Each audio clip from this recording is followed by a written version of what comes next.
Salmo de número 127.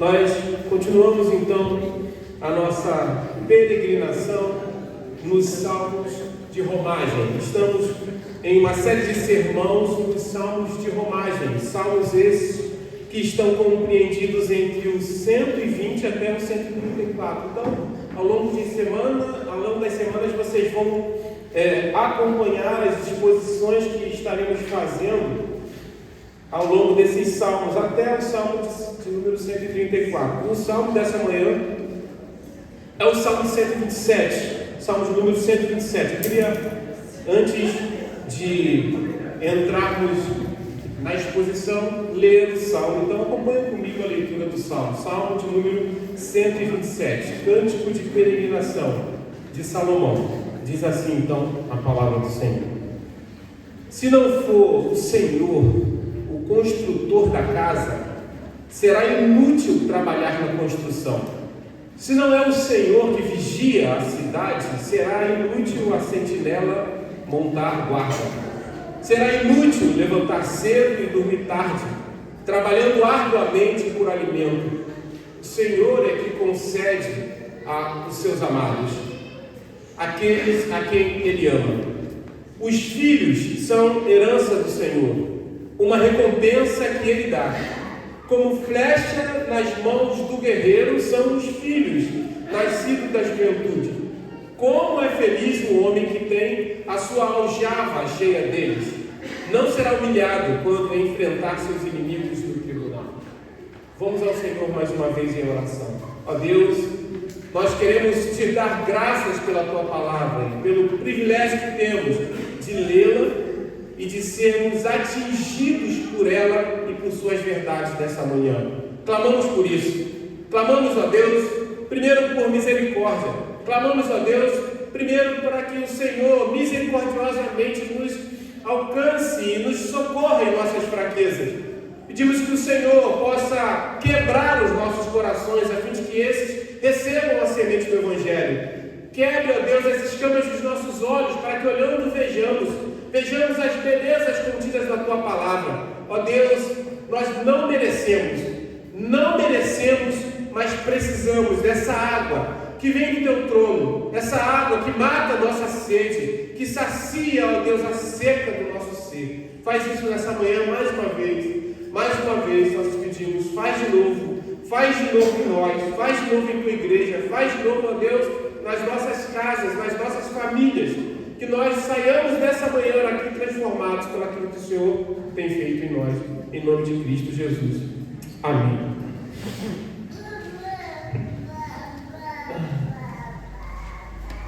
Queria pedir que alguém pudesse pegar uma água para mim, por favor. A caneca estava vazia.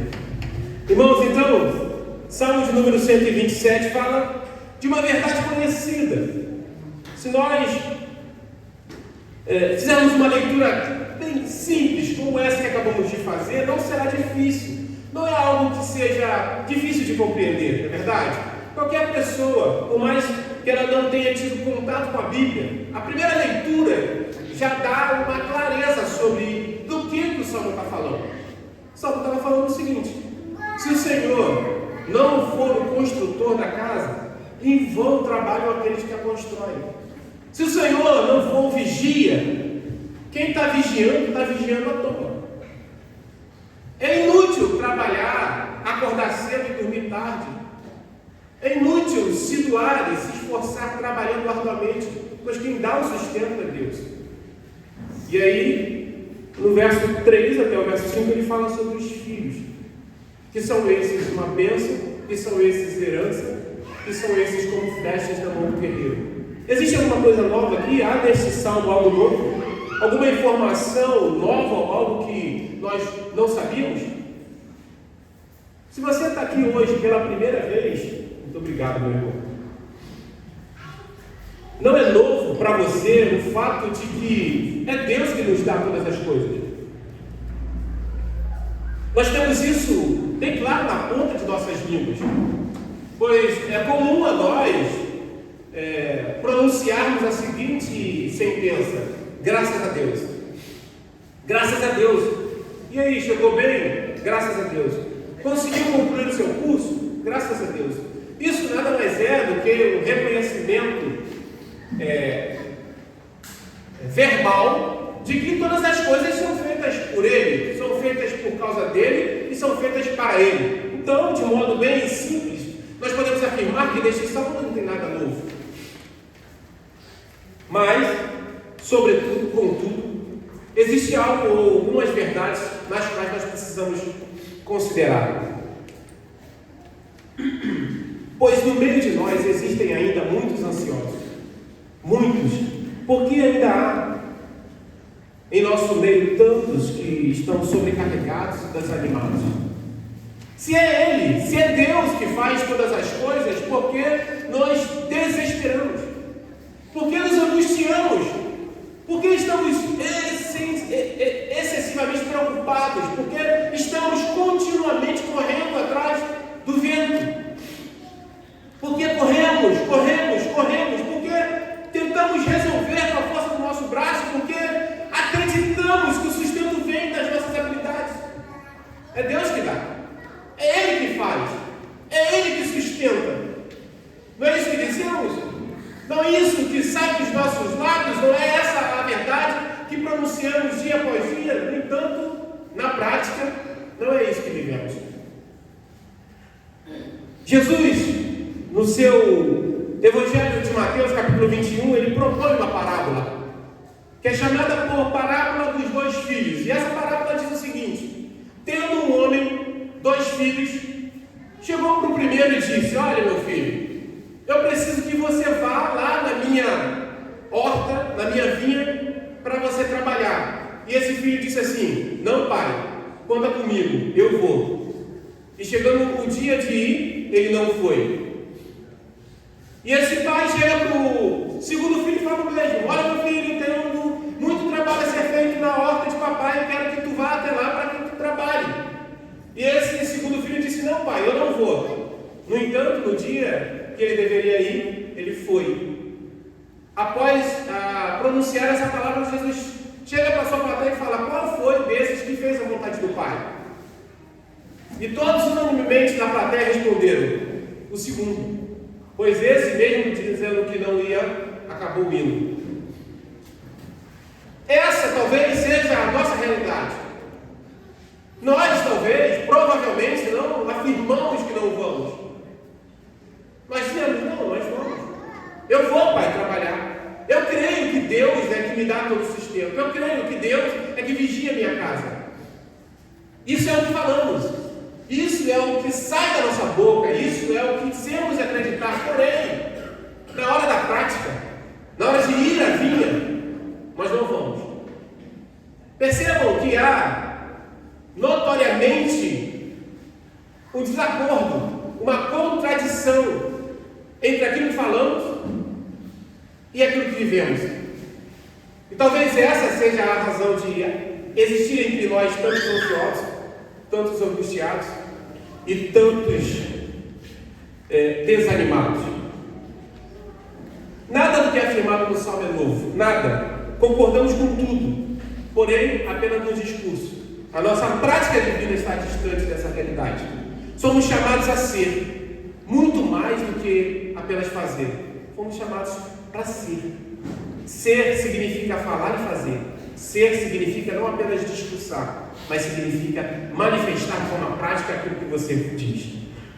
Esse salmo ele é uma defesa, é uma reafirmação do conceito de insuficiência. Lembra que há algumas semanas nós falamos sobre esse conceito, que afirma uma verdade muito clara sobre nós: somos insuficientes, todos nós. Nós dependemos de Deus. Somos tão insuficientes como uma planta, porque fomos criados. Somos insuficientes como pais, como filhos, como chefes de família, como esposo e esposa, como trabalhadores. Somos insuficientes. E essa insuficiência, ela não é curada pela cruz de Cristo, que cura a nossa perversão. Os nossos pecados, eles são curados e sanados na cruz. Porém, a nossa insuficiência, ela é eterna, porque nós somos seres criados. E por trás desse salmo que acabamos de ler, existe uma afirmação afirmação dessa insuficiência. Todos os seres humanos são insuficientes. Somos dependentes. E é isso que nós precisamos colocar na nossa mente. Somos dependentes. Porque o mundo empurra para uma vida independente. Nós precisamos ser independentes. Nós precisamos resolver as nossas próprias vidas.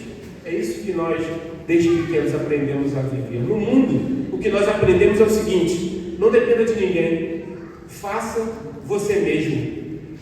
Tenha um bom seguro de casa ou de carro e descanse.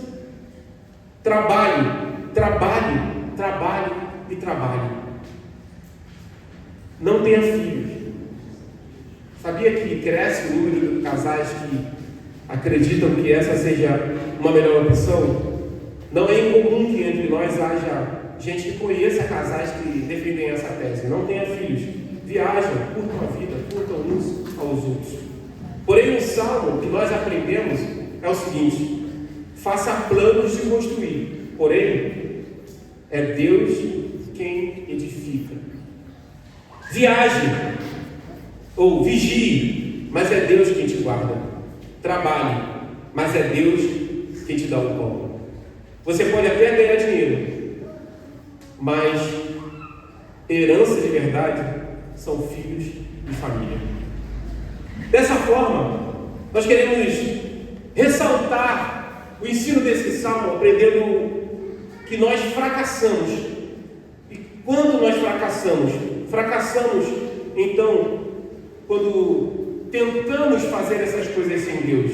Fracassamos na construção, fracassamos na proteção, fracassamos no ganho do sustento e fracassamos na família. Então, são essas as verdades, ou esses ambientes que nós gostaríamos de considerar nessa manhã, como ambientes que o próprio Salmo apresenta como ambientes de fracasso, quando são tentados ou praticados a parte de Deus. Então, quando nós fracassamos na construção, fracassamos porque estamos tentando construir a margem de Deus.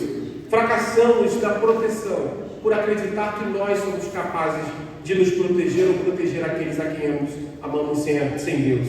Fracassamos na aquisição do nosso próprio sustento, desconsiderando o fato que esse vem da mão e da bondosa mão do Senhor. E fracassamos na nossa família, quando acreditamos que essa está debaixo apenas da nossa proteção. Então,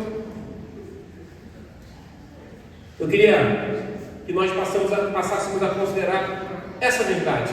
Fracassamos na construção. E a gente vê que o salmista ressalta essa verdade na parte A do verso 1. Deixa a sua Bíblia aberta, porque lá no verso 1, na parte A, ele diz assim, se não for o Senhor o construtor da casa, será inútil trabalhar na construção. Simples. Ensino claro. Se não for o Senhor o construtor, será inútil trabalhar na construção. Isso é claro, é evidente. Isso dispensa, inclusive, uma explicação. Concorda? Porém, nós não temos vivido assim. Nós não temos colocado isso em prática. As nossas vidas, os nossos planos, eles quase sempre dependem exclusivamente da nossa própria habilidade, da nossa própria força. E por isso temos fracassado, por isso temos desanimado, nos frustrado, nos tornado pessoas ansiosas, angustiadas e cansadas. Se não for o Senhor o construtor, trabalhamos inutilmente na construção. Essa é uma verdade que precisa estar cravada no nosso coração. Nós não podemos esquecer. Se não for o Senhor o construtor, vamos nos cansar. Vamos trabalhar em vão. Em vão será toda a realização da nossa mão. Será frustrante. Será desanimador, porque vamos fracassar. O fato é que o problema reside no nosso conceito de sucesso. Talvez essa seja uma das razões pelas quais nós não vivemos na prática essa verdade. Porque nós acreditamos que é Deus que fez.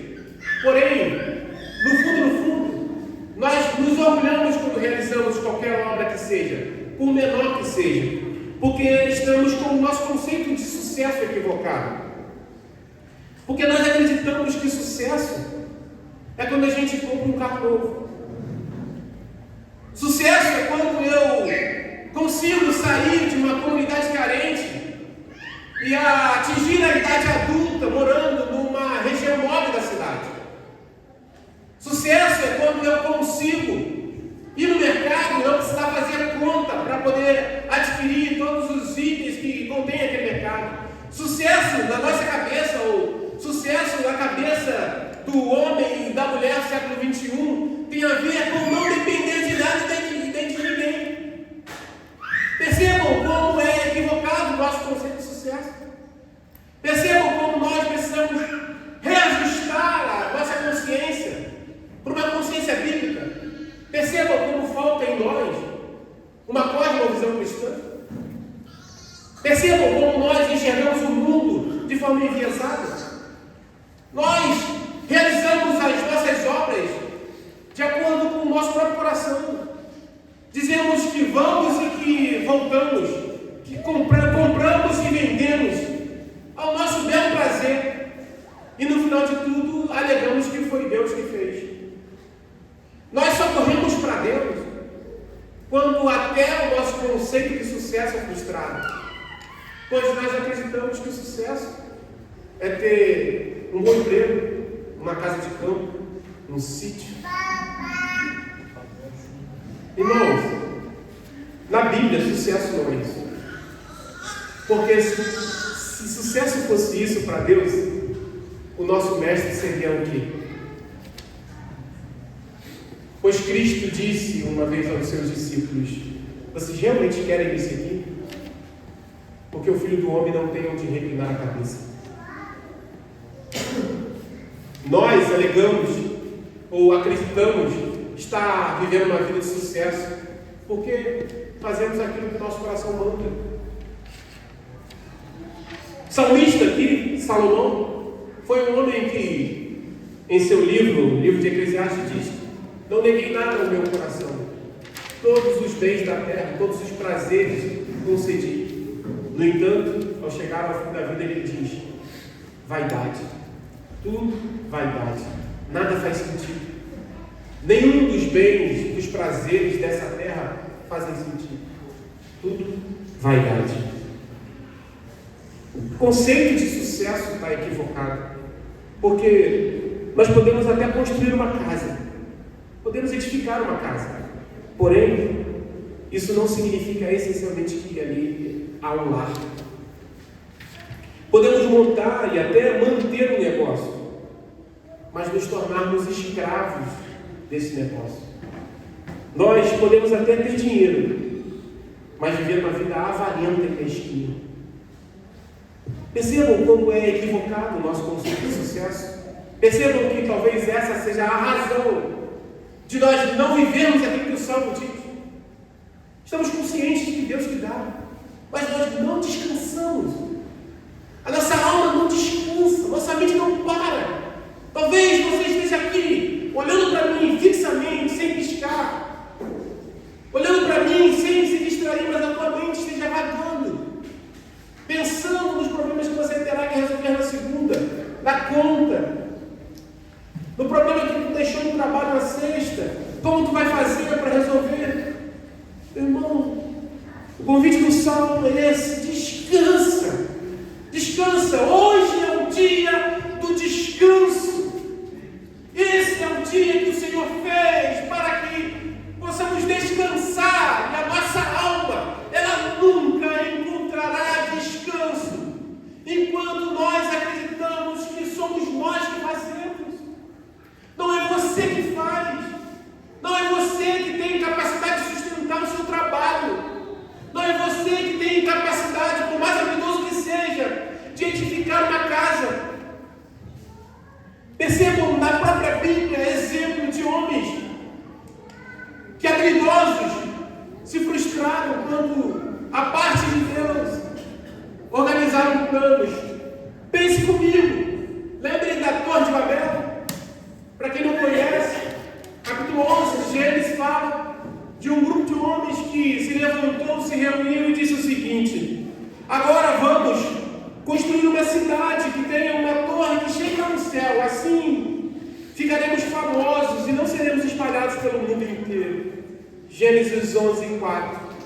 Todos nós sabemos o fim dessa história.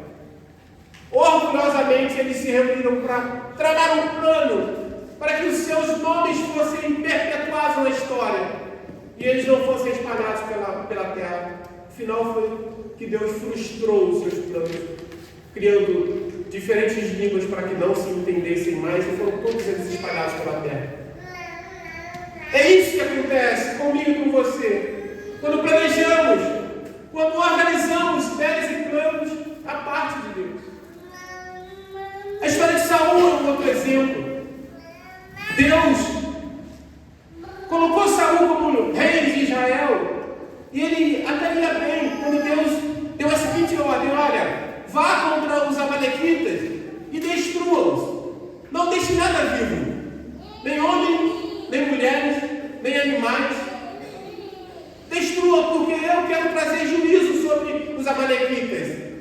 Saul então empreita uma guerra contra os amalequitas e diz a história que ele os vence. Chegando lá, Saul olhou para o despojo, olhou para os gados, olhou para o carneiro, olhou para o ouro e disse: isso é bom, posso levar isso para o templo e para o sacrifício ao Senhor. Diz as Escrituras que nesse exato momento o Senhor rejeitou Saul, porque ainda que ele tenha tido boa intenção, essa boa intenção de Saul foi contrária à ordem de Deus. Percebam que nós estamos cheios de boas intenções. Não há boa intenção em mim nem em você. Eu não te julgo. Eu sei que você tem boa intenção. Eu sei que você quer fazer o melhor. Não, eu preciso trabalhar. Por isso, eu vou me esforçar ao máximo para que o meu filho não precise passar pelo que eu passei. Ou que talvez ele tenha mais condições ou oportunidades do que eu tive. Não é assim que a gente precisa pensar. Não é assim que a Bíblia nos ensina a viver. Irmãos, Saul teve boa intenção, mas a sua boa intenção era contrária à vontade de Deus. Sabe? Que o Salmo tenta defender é a tese da dependência total, exclusiva e irrevogável de seu povo para com Deus. Mas nós insistimos em viver de forma independente. Queremos viver num mundo sem Deus. Essa é a realidade que nós ouvimos dia após dia. Nós não precisamos de Deus. O homem do século XXI, ele não vive mais uma realidade agrícola. Pelo menos a maioria de nós. Nós não plantamos, nós não colhemos, nós vamos ao mercado e podemos desfrutar de todos os utensílios que foram colocados ali. Podemos, inclusive, adquirir frutas que não são próprias da estação. Hoje, nós podemos entrar no nosso carro e ir para casa. Se estiver chovendo, nem se molhar, a gente se molha, porque eu posso parar numa garagem coberta e entrar dentro do meu apartamento sem que aquela chuva me aflija. Eu não preciso pisar mais os pés na lama, a maioria de nós. A vida confortável é uma vida que nos empurra para ser vivida sem a pessoa de Deus. Irmãos, nós afirmamos que é Deus que nos dá, mas nós vivemos como se dependesse só de nós. Quer ver uma coisa que denuncia de forma clara um coração que acredita que pode viver sem Deus? A ausência do culto. Irmãos, nós nos reunimos uma vez por semana, um domingo pela manhã. Eu olho aqui, quantos irmãos eu sinto falta. Nós negligenciamos o culto com uma facilidade enorme. Somos capazes de ficar semanas sem estar no culto. Semanas! Qual foi o último dia que nós voltamos ao nosso trabalho? Nós não voltamos ao trabalho. Nós não voltamos aos nossos compromissos familiares. Sabe por quê? Porque o nosso trabalho é que nos dá o sustento. Porque é a nossa família que nos faz feliz. Porque é o nosso conforto que nos atrai e que nos agrada.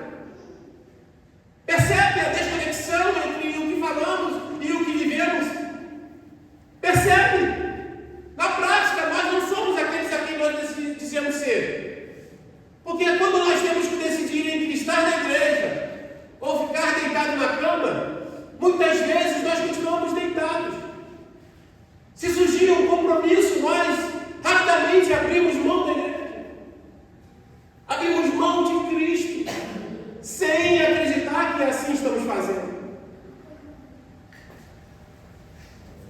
Irmãos, nós falharíamos se tentarmos construir sem Deus. Quando o autor do Salmo fala sobre construção de casa, é perfeitamente possível que ele esteja se referindo à casa espiritual. É um tipo de casa, pois cada um de nós somos habitação do Espírito e juntos igreja. E por isso nós podemos crer que a própria construção da nossa espiritualidade não depende de nós.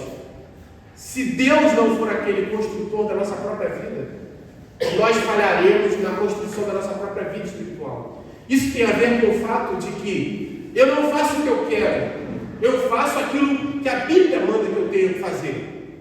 Percebam que, parecido com o que Saul fez, nós somos aqueles que fazemos aquilo que nós entendemos ser o melhor. Porém, não é isso que nós devemos fazer, porque fazendo isso nós estamos construindo sem Deus. A casa de Deus, o serviço aqui, quando você serve na igreja, você não serve baseado naquilo que você acredita ou como você deve servir. Você serve como a Bíblia diz que você tem que servir. Você não faz o que você quer. Você não canta o que você quer. Você não vai para onde você quer. Você não fala o que você quer. Você não prega o que você quer. Você não vai quando quer. Você prega, você canta, você varre, você serve segundo aquilo que a Bíblia diz. E isso é construir sabendo que Deus é que edifica. E os nossos planos para a vida. Irmãos, percebam que o Salmo não exclui o planejamento. A Bíblia não é contra você se organizar e pensar em construir algo. Seja uma carreira profissional, seja uma casa, seja a criação da sua vida, dos seus filhos, a edificação da sua própria casa, do seu lar. Isso é algo que nós somos chamados a, de forma coerente e sábia, construir. Porém, nunca poderá faltar de nossa mente a consciência de que, apesar de todos os nossos esforços, é Deus que dá. E isso é um remédio para a nossa alma, sabe? Mais do que uma ordenança, isso é um remédio. Porque é vivendo assim que nós seremos livres de uma vida ansiosa, demasiadamente preocupada e cansada. Porque quando você descansa, quando a sua alma repousa na verdade de que Deus é que está edificando, você pode então descansar. Você pode então ter tirado de seus ombros o peso da responsabilidade da sua própria casa. É Deus que edifica. Spurgeon enfatiza que todo esforço humano é inútil sem a bênção de Deus. João 15,5, Jesus disse que nós estamos na videira e sem Ele nós nada podemos fazer. Quando tentamos nos proteger sem Deus, nós falhamos. Portanto, o que o salmista exalta aqui é a realidade da possibilidade da falha na proteção. Percebam que o guarda pode até vigiar. A gente pode ter alguém 24 horas aqui na porta da igreja. Mas se o Senhor não estiver guardando a igreja, essa pessoa vai ser em vão. Nós podemos usar de todas as nossas habilidades e recursos, mas se não for o Senhor a guardar, toda essa proteção será em vão. Todos sabemos que não somos capazes de guardar. Nós sabemos disso. Mesmo sabendo e conscientes dessa verdade, nós insistimos em correr para que nós nos protejamos, ou protejamos a nossa própria casa. A gente sabe que a gente não vai conseguir proteger a cidade. A gente sabe que a gente não vai conseguir proteger a nossa própria vida. E nem a vida de quem nós amamos. Nós não podemos acrescentar um dia de vida a nós mesmos, como nós, limitados que somos, poderemos proteger os nossos filhos. Nós não conseguiremos, será inútil. Mas nós vivemos como se nós pudéssemos. E isso tem gerado essa tentativa inconstante de proteger a nós mesmos e a quem amamos, tem gerado no nosso coração medo, ansiedade e angústia. Percebam então que essa verdade, ela faz com que o nosso coração seja Porque se é Deus que guarda, eu posso descansar dessa proteção. Temos ao nosso alcance esse recurso de descansar a alma, de descansar o coração. Percebam, irmãos, o salmista ele não exclui a sentinela. Ele não diz, tire a sentinela, pois Deus guarda. Ele diz, ainda que se o Senhor não guardar, inútil vigia a sentinela. Não significa que a partir de agora nós devamos então deixar as nossas portas abertas. Não vamos deixar nossos carros na rua simplesmente trancados. Não é isso. Deixar de vigiar, nós precisamos continuar vigiando. Nós precisamos continuar fazendo aquilo que for possível para proteger a nossa casa, a nossa vida. Porém, em última instância, deve habitar em nosso coração essa firme certeza de que quem nos guarda é Deus. É Deus que nos guarda, é Deus que te guarda, meu irmão. É Deus o protetor da tua casa. Viva assim, viva desse modo, viva acreditando até a última força do seu ser, que é Deus que te guarda. Pois isso é que vai te curar. É isso, ele reside nessa verdade, a certeza e o descansar do nosso coração. Então viva assim.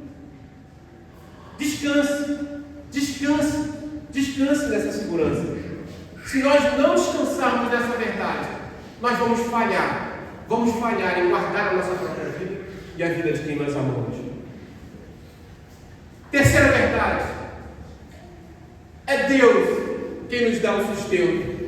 Versículo 2, o salmista afirma: será inútil levantar cedo e dormir tarde, trabalhando arduamente por alimento.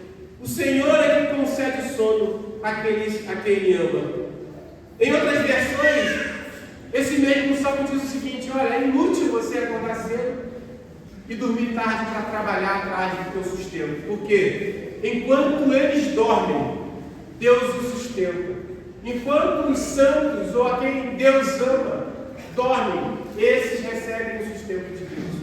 Irmão, se Deus não der o pão, é inútil trabalhar. Você sabia disso? Sim. Essa não é uma verdade nova.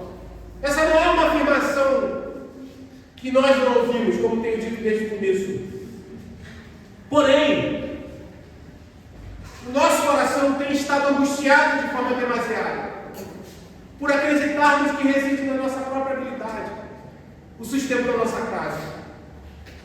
Estamos temendo a perda de emprego.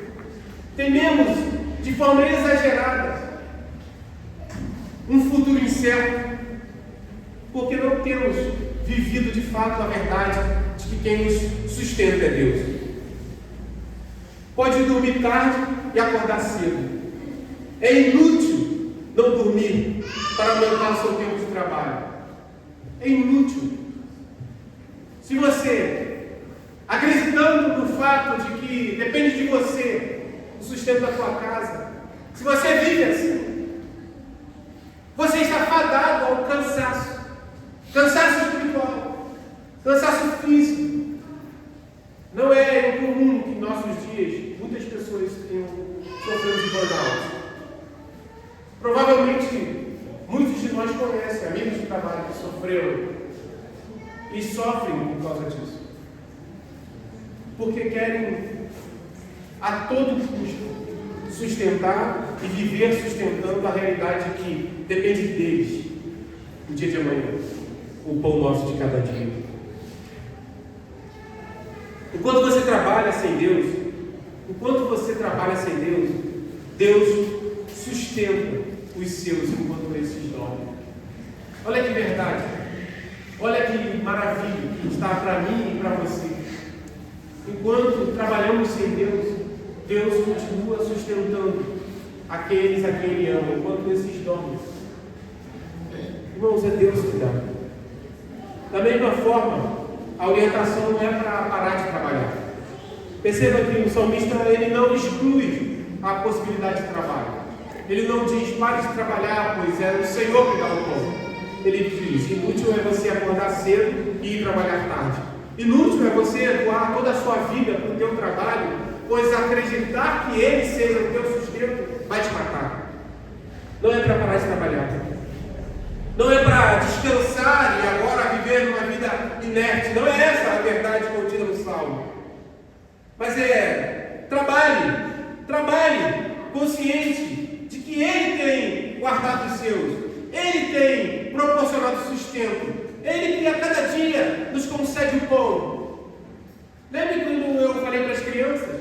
Quem foi que te presenteou? Foi meu pai, foi minha mãe. E isso nos engana, fazendo com que nós acreditemos que aquela mão que nos entregou a bênção foi aquele que nos sustenta. Então a gente insiste em acreditar que é o nosso patrão. É da conta da nossa empresa, da empresa que nós trabalhamos, que vem o nosso salário. E a gente acredita, na verdade, do fato, de que vem dali o nosso sustento.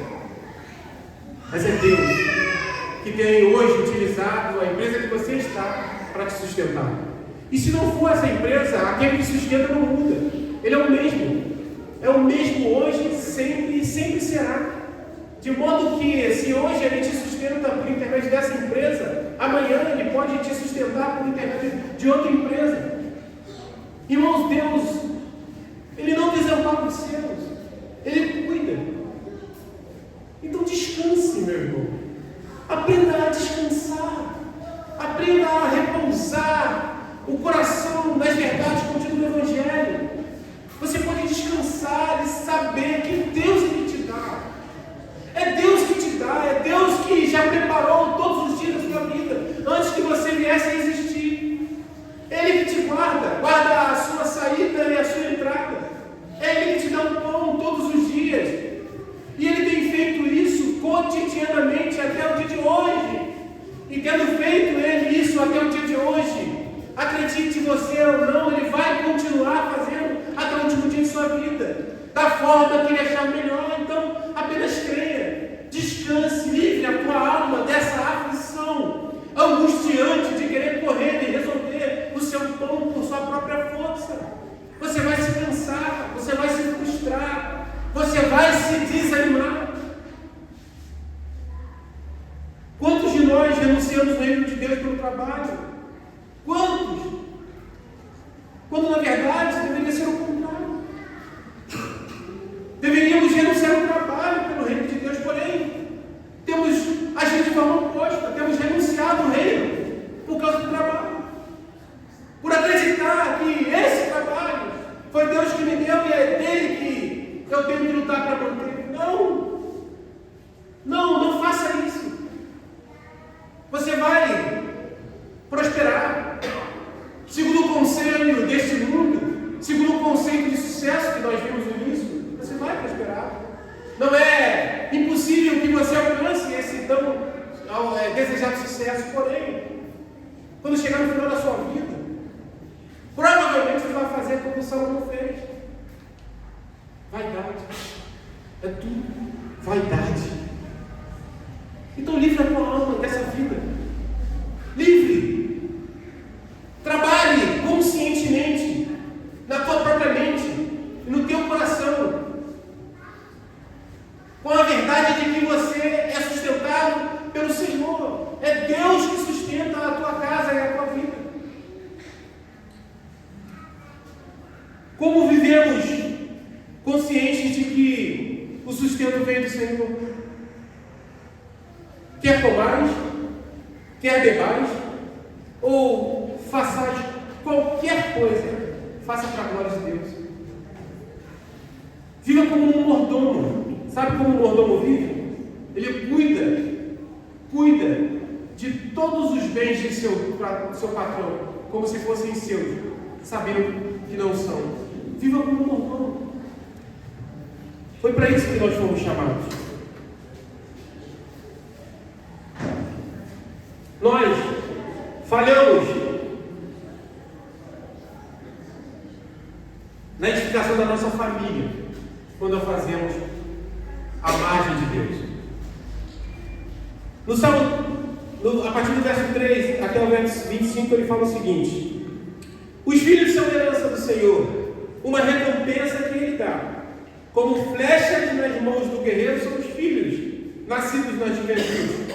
E como é feliz o homem que tem a sua aljava cheia dele. Não será humilhado quando ele enfrentar os seus inimigos no tribunal.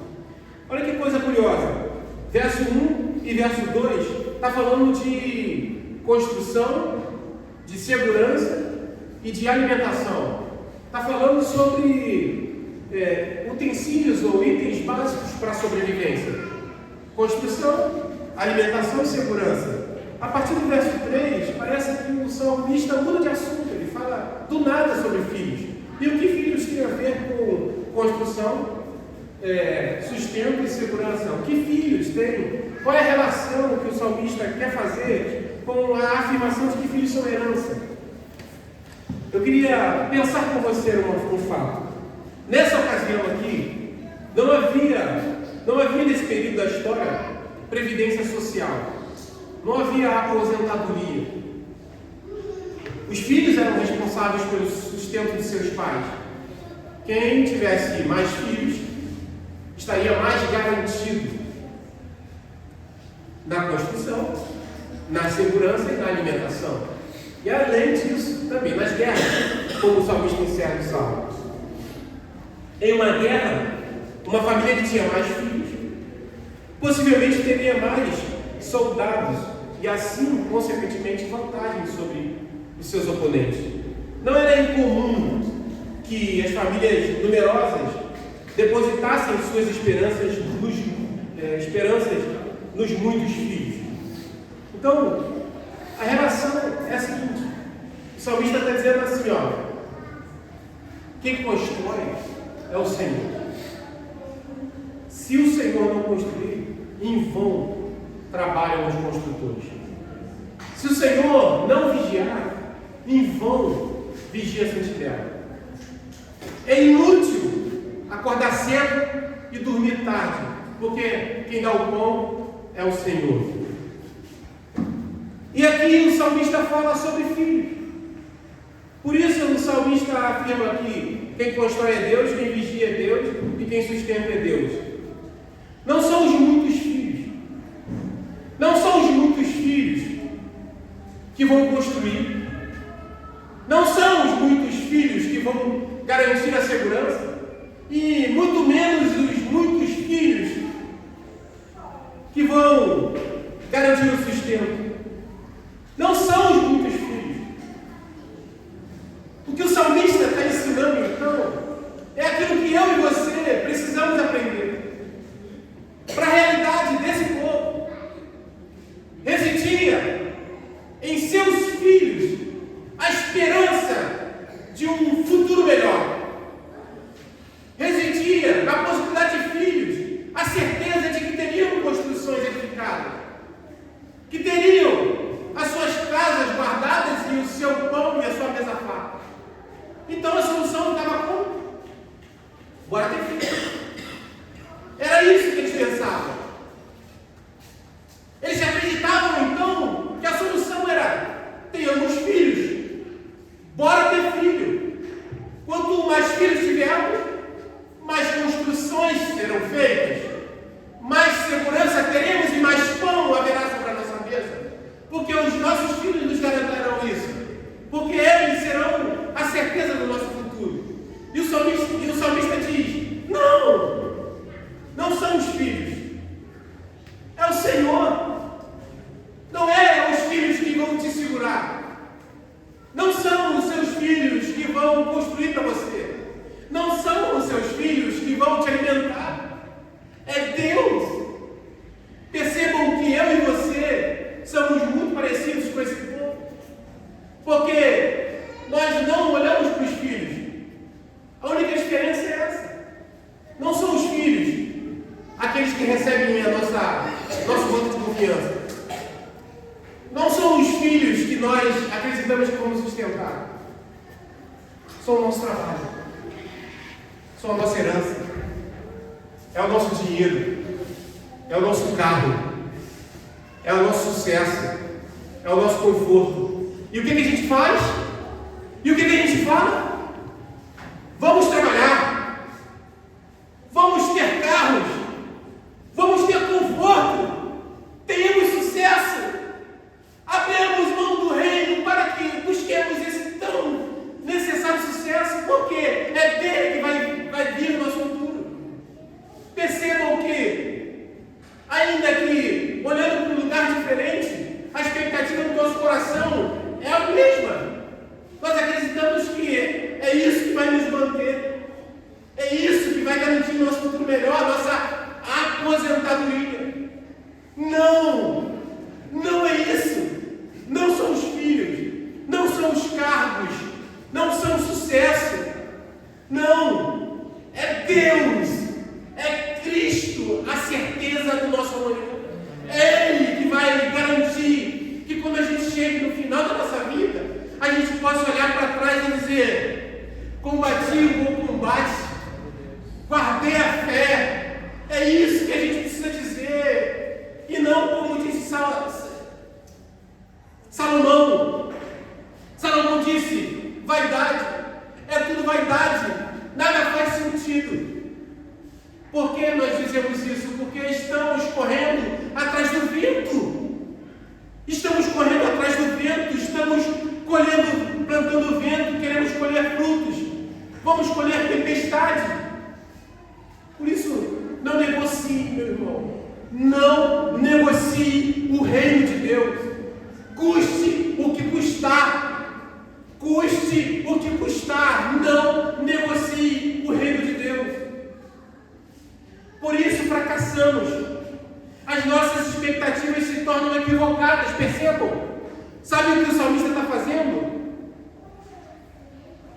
Reorganizando os nossos amores. Porque filhos é uma bênção, ele diz, são herança do Senhor, não são garantia do amanhã. Percebam, filhos são herança do Senhor, e é assim que nós devemos olhar para eles. São bênçãos, não são garantia do futuro, não são certeza do amanhã, não é um chão que nós vamos caminhar amanhã. Filhos são herança, como flechas na mão do guerreiro. O nosso trabalho é uma bênção, o nosso carro é uma bênção, o nosso conforto é uma bênção, porém o nosso socorro, o nosso sustento vem do Senhor e de nenhum outro lugar. E é assim que nós devemos olhar, reordenando os nossos olhares, os nossos amores e afeições. As nossas afeições estão deturpadas, por isso estamos doentes, por isso estamos cansados. Meu irmão, não negocie o reino, é o reino de Deus o mais importante, não abra mão. Irmãos, eu sempre faço essa ilustração do malabarista. Eu acho que é muito pertinente. Nós vivemos assim como um malabarista, que estamos tentando manter no alto ou no ar diferentes bolas, como um malabarista tentando erguê-las, tentando equilibrá-las com a nossa própria habilidade. Só que chega um momento que eles não conseguem mantê-las todas no alto, e a gente sempre deixa uma bola cair. E a primeira bola que cai, sabe qual é? É a do reino de Deus. Porque nós julgamos mais importante do que o reino, o nosso trabalho. Mais importante do que o reino, a nossa casa. Mais importante do que o reino, os nossos filhos. Não viva assim. Você está fadado a chegar ao fim da sua vida e dizer, olhando para trás, não valeu a pena. E não vale. Ninguém que viva assim poderá chegar ao fim da vida e dizer, valeu a pena. Não. Sabe o que vale a pena? É você doar a sua vida para Cristo, é doar a sua vida para Deus. Eu aposto, eu duvido que alguém, tendo dedicado a sua vida a Cristo, possa chegar ao final dela e dizer, não valeu a pena. Irmão, tudo nessa vida é passageiro. Portanto, não se apoie nas coisas deste mundo. Creia em Deus. Filhos são herança, filhos são como flecha. Filhos, sim, é uma felicidade. Mas essa felicidade, ela não é a solução dos nossos problemas. Não são os filhos ou nem o nosso sucesso que vai nos manter.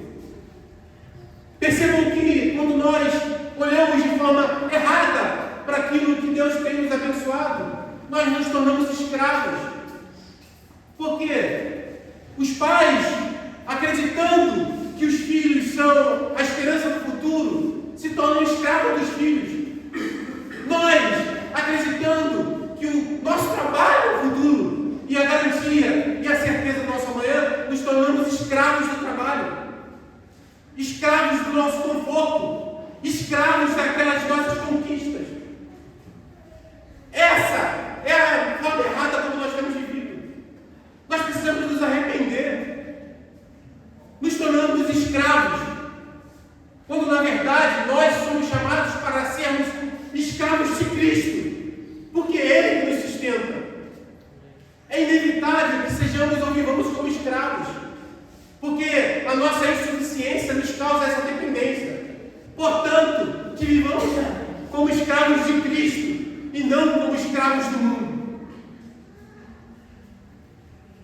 Uma visão equivocada a respeito das bênçãos faz com que nós escravizemos, porque ou nós nos tornamos escravos ou nós escravizamos, porque falta em nós essa consciência de que Deus é que dá. Quer ver? Eu, como pai, sustento meu filho, porque ele desfruta do fruto do meu trabalho. E como pai, com o meu olhar equivocado, os meus amores desordenados, eu olho para o meu filho como um escravo. Porque eu não tenho consciência de que quem está sustentando ele é Deus, por intermédio da minha vida. Eu tendo a acreditar que ele é meu escravo. Você tem que fazer o que eu mando, porque quem enche a tua boca de comida sou eu. E isso tem nos adoecido. Nós temos estado doentes. Doentes porque olhamos de forma errada para as bênçãos que recebemos. O salmista está dizendo: não olhe para os seus filhos como essa bênção que vocês estão olhando. Eles são uma felicidade, mas não é uma certeza do amanhã. O seu trabalho é uma felicidade, mas não é ele que vai garantir o teu futuro. Irmãos, é Deus que sustenta. Deus sustenta o teu filho por intermédio de você. E isso é um privilégio para você. E se não tiver você, Deus vai sustentar o teu filho por outro canal. Vai sustentar a tua casa por outro meio. Porque quem sustenta é Deus. E Deus nunca falhou e nunca vai falhar. Que tenhamos então a consciência clara de quem de fato sustenta a igreja, a nossa vida, a nossa casa, os nossos filhos. Se nós não olharmos de forma correta, ou vamos nos tornar escravos, ou vamos nos escravizar, ou as duas coisas ao mesmo tempo. Irmãos, João capítulo 3, verso 27 diz: Ninguém pode ter alguma coisa se ela não for dada por Deus. Tudo vem dele. A relação dessa verdade se torna mais efetiva ainda quando ela é aplicada à realidade da nossa própria salvação. Todos os nossos esforços, toda a nossa tentativa é vã em prol da nossa própria salvação. Se Deus não nos salvar, estamos perdidos, por mais habilidosos que a gente seja. Portanto, irmãos, a orientação é o lema da ordem dos beneditinos, que eu gostaria de citar, que é: ora et labora. Ora et labora. A frase enfatiza a importância de um equilíbrio entre a vida espiritual, que é a oração, e o trabalho, esforço físico, esforço prático, sugerindo que ambos são essenciais para uma vida completa. Não se deve esperar que tudo se resolva apenas com a fé, nem trabalhar incansavelmente sem a conexão com Deus. Portanto, irmãos, ora et labora. Ora e trabalhe. Trabalhe e ore. Equilíbrio. Fomos chamados para isso. não sermos como disse Salomão, na conclusão do seu livro, ele diz assim, agora que já ouvi tudo, capítulo 12, últimos 3 versículos do livro de Eclesiastes. Agora que já ouvi tudo, esta é a conclusão: tema a Deus e obedeça aos seus mandamentos, porque isso é essencial para o homem, pois Deus trará julgamento. Deus trará a julgamento tudo o que foi feito, inclusive tudo que está escondido, seja bom ou seja mal. Vamos ficar de pé, irmãos. Ora et labora.